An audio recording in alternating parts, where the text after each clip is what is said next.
हाय, आपके साथ मैं हूँ Surabhi Sharma. India TV YouTube channel subscribe करिए, बेल आइकन दबाएं। और इस बीच आपको बता दें, तालिबान ने अफगानिस्तान पर राज करने के लिए जो कैबिनेट बनाई है वो दुनिया के मोस्ट वांटेड आतंकियों की टोली है। डिफेंस मिनिस्टर बम धमाके का एक्सपर्ट है तो फाइनेंस मिनिस्टर हफ्ता वसूली का। तालीम का महकमा ऐसे आतंकी के हाथ में है जो 12 साल अमेरिका की सबसे बदनाम जेल में रहा है। तालिबान की यह आतंकी कैबिनेट देखकर दुनिया हैरान है। तालिबान की जीत से दुनिया को कितना बड़ा खतरा पैदा हो गया है, यह बात अब बिल्कुल क्लियर है।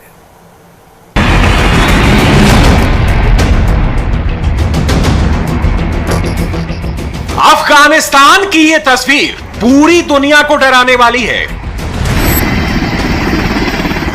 इस तस्वीर में तालिबान के आतंकवादी अमेरिका के मशहूर ब्लैक हॉक हेलीकॉप्टर को उड़ाने की कोशिश कर रहे हैं। तालिबान के लड़ाकों के पास अमेरिकी बंदूकें हैं, बॉडी आर्मर है, बख्तरबंद गाड़ियां हैं और अब उनके हाथ हेलीकॉप्टर भी आ गया है।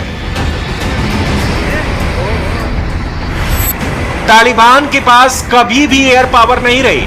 ऐसे में अमेरिका के हथियार उनके हाथ में पड़कर और भी खतरनाक साबित हो सकते हैं। फिलहाल तो ये वीडियो देखकर ऐसा लग रहा है कि बंदर के हाथ में उस तरह लग गया है। तालिबान लड़ाके वो हेलीकॉप्टर उड़ा रहे हैं जिन्हें छोड़कर अमेरिका अफगानिस्तान से कूच कर गया।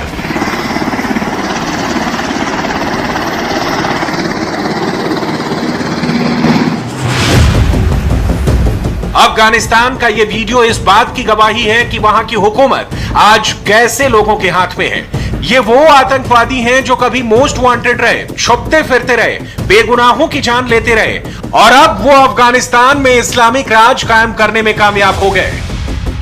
तालिबान के निजाम में कैसे कैसे लोग हैं, कुछ मिसालों से समझिए।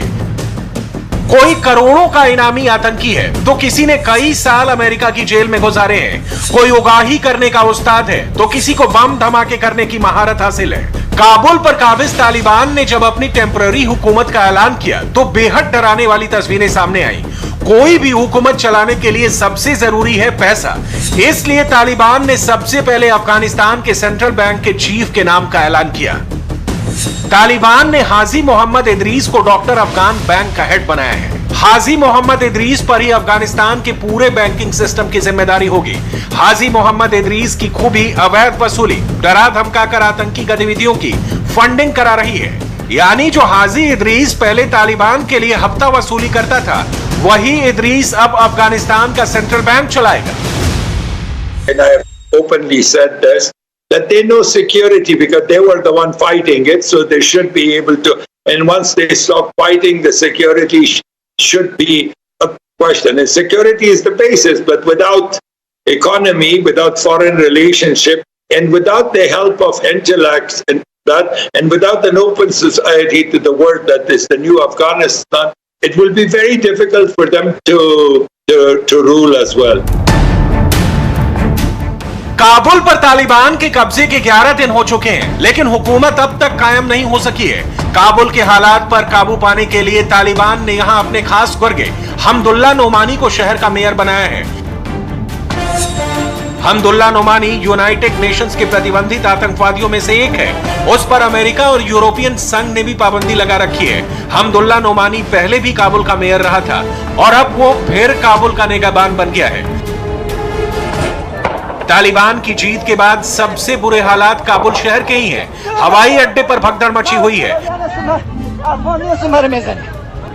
हजारों लोगों ने काबुल के एयरपोर्ट को घेर रखा है। अफगानिस्तान की राजधानी में दुनिया भर का मीडिया मौजूद है। काबुल की हर तस्वीर दुनिया भर में देखी जा रही है। तो तालिबान ने अपने इमेज मेकओवर की शुरुआत काबुल से ही की।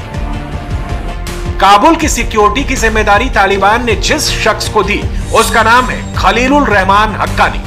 अमेरिकी बॉडी आर्मर और अमेरिकी हथियारों से लैस खलीलुल रहमान हक्कानी इस वक्त अमन का पैगाम लेकर घूम रहा है। काबुल में तकरीरें दे रहा है। काबुल की सड़कों पर बेखौफ घूमता खलीलुल रहमान हक्कानी उसी हक्कानी नेटवर्क का आतंकवादी है जो अफगानिस्तान पाकिस्तान में एक्टिव सबसे खतरनाक आतंकवादी संगठनों में गिना जाता है। खलीलुल रहमान हक्कानी नेटवर्क का सीनियर मेंबर है। वो हक्कानी नेटवर्क के संस्थापक जलालुद्दीन हक्कानी का भाई है। खलीलुल रहमान तालिबान के लिए लड़ाई लड़ता रहा है और उसकी आतंकवादी गतिविधियों के लिए फंड इकट्ठा करता है। खलीलुल रहमान हक्कानी काबुल पहुंचने वाले सबसे पहले तालिबानियों में से एक था। वो अफगानिस्तान में हक्कानी नेटवर्क का ग्राउंड ऑपरेशन देखता है। वो हक्कानी नेटवर्क के चीफ और अपने भतीजे सिराजुद्दीन हक्कानी के आदेश पर काम करता है। भाई जलालुद्दीन की तरह खलीलुल रहमान के भी अलकायदा से बेहद नजदीकी रिश्ते रहे हैं। अमेरिका ने खलीलुल रहमान हक्कानी पर $50 लाख का इनाम रखा है, मगर अब वही तालिबानी आतंकवादी खलीलुल रहमान हक्कानी काबुल की सिक्योरिटी, काबुल एयरपोर्ट की सिक्योरिटी के लिए जिम्मेदार है।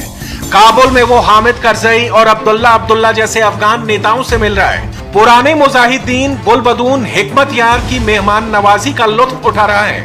बेगुनाहों का खून बहाने वाला खलीलुल रहमान अब पूर्व राष्ट्रपति अशरफ गनी और उपराष्ट्रपति अमरुल्लाह सालेह को भी माफी देने की बात कर रहा है।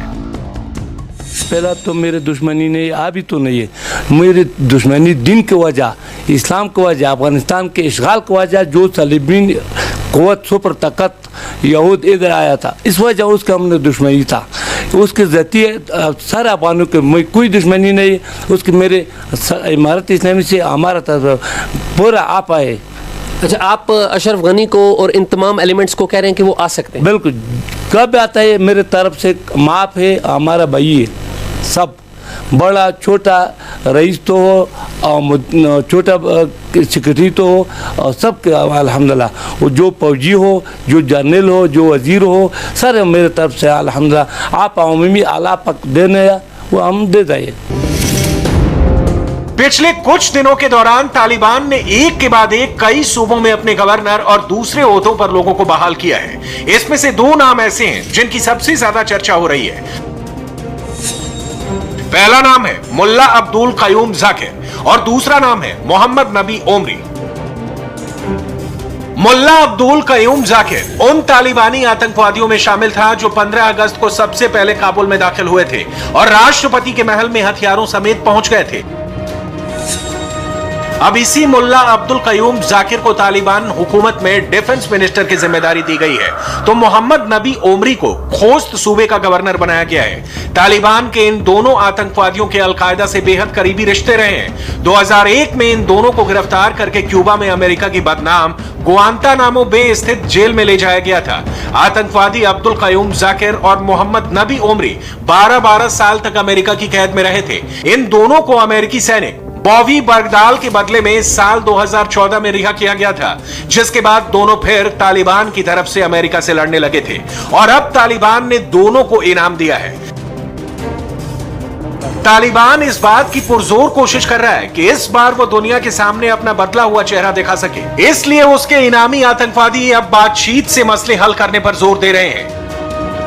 हम ये हिमायत ऐलान को मुझे यगसरा मुलाकात को उस मिगे अल्हम्दुलिल्लाह द पंशेर द मुशरान सरा द टुल मिलत अफगानान सरा लगिया च न मसला टुल इनन आबाद इंशाल्लाह अफगानिस्तान के द जंग और दिवीन मखा द बद पर आला पकदा खत्म की और इंदा द टुल मिलत इत्मीनान वर कौम और पदक गोटना हम करी गोड़मा च मिलत और कौम तनरा दुका नारीवाल वारने की नारीवाल ना और रसने ना दामो मुतालबादो च बाहर तखलकता दागा तबलीग और दागा रोब दा होप दा पुरने की दा दी इमारत इस्लामी पॉलिसी न दो आप उम्मीद वालो के मावरूर चा शहीद कड़ावी मावरता आपा दो इमारत इस्लामी वरता आपा दो अल्लाह वरता आपा कड़ी दो बाकी चाला कुमा हिसाब किया दे वो देखपल कर रहा है खूब शख्सी देशल काले।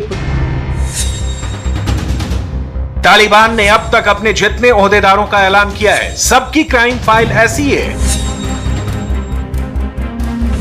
गृह मंत्री बनाया गया सदर इब्राहिम बम धमाके करने का उस्ताद है। शिक्षा मंत्री अब्दुल बकी हक्कानी नेटवर्क का आतंकवादी है। फाइनेंस मिनिस्टर गुल आगा पर अमेरिका, यूएन ने प्रतिबंध लगाए हैं। अब जिस हुकूमत के ओहदेदार आतंकवादी हों, जहां गवर्नर और डिफेंस मिनिस्टर को बम धमाकों में महारत हासिल हो, जहां के फाइनेंस मिनिस्टर और सेंट्रल बैंक के गवर्नर हफ्ता वसूली के उस्ताद हों, वो कैसी हुकूमत चलाएंगे? इसके लिए दिमाग पर जोर देने की जरूरत है नहीं। इसी वजह से काबुल में भगदड़ मची है, क्योंकि तालिबान के आतंकी कैमरों के सामने तो मीठी मीठी बातें कर रहे हैं, पर असल तस्वीर कैसी है वो आपके सामने है।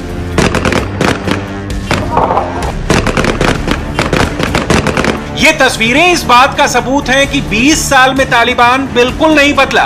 किसी को भी गोली मार देना, घर में घुसकर लूट मचाना, हाथ पैर काटना, महिलाओं पर तरह तरह की पाबंदियां लगाना। तालिबान की इन्हीं करतूतों से अफगानिस्तान के लोग देश छोड़कर भागने को बेकरार हैं। लेकिन तालिबान के निर्मम आतंकियों ने अब आम अफगान लोगों को काबुल एयरपोर्ट आने से भी रोक दिया है। So I'm standing here right now with the Taliban Red Unit, which is actually now securing the perimeter of the gate over here. As you can see, there's a lot of them. There's about 60 of them in this area, and they're securing the perimeter from here up to that in front, over there. And what that means is that they basically prevented people from approaching the area here. And the only ones who can come close are the ones who have a visa, even if they're Afghans, they say so far, even though yesterday Zabihullah Mujahid had said that those who are Afghan cannot come. The Red Unit commander here is telling me that as long as they have a valid visa, they are allowed to come through. Kabul और अफगानिस्तान के इन्हीं हालात को लेकर दुनिया तालिबान राज से फिक्रमंद है। Geneva में United nation human rights council की बैठक हुई तो यूएनएचआरसी की चीफ मिशेल बशले ने साफ कहा कि अफगानिस्तान से बेहद डराने वाली खबरें आ रही हैं। काबुल से दूर दराज के इलाकों में तालिबान के आतंकी जुल्म ढा रहे हैं, लोगों के सिर कलम हो रहे हैं। तालिबान के लड़ाके बदला लेने के लिए अफगान सैनिकों से लेकर आम नागरिकों तक को नहीं बख्श रहे। In particular, we have also received credible reports of serious violation of international humanitarian law and human rights abuses taking place in many areas under effective Taliban control. They include, among others, summary executions of civilians and or the combat members of the Afghan National Security Forces. Restrictions on the right of women, including the right to move around freely and girls' right to attend school.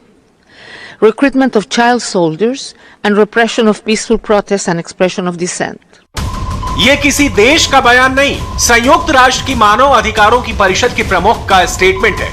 Taliban ग्रामीण इलाकों में लोगों पर जुल्म ढा रहे हैं। वहां फंसे अफगानों की खबरें दुनिया तक नहीं पहुंच रही।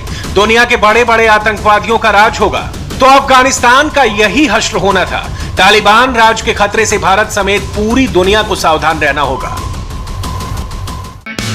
हाय, आई एम सुरभि शर्मा। खबरों से अपडेट रहने के लिए India TV YouTube channel subscribe करिए, साथ में बेल आइकन जरूर दबाएं। जुड़े रहें इंडिया टीवी के साथ।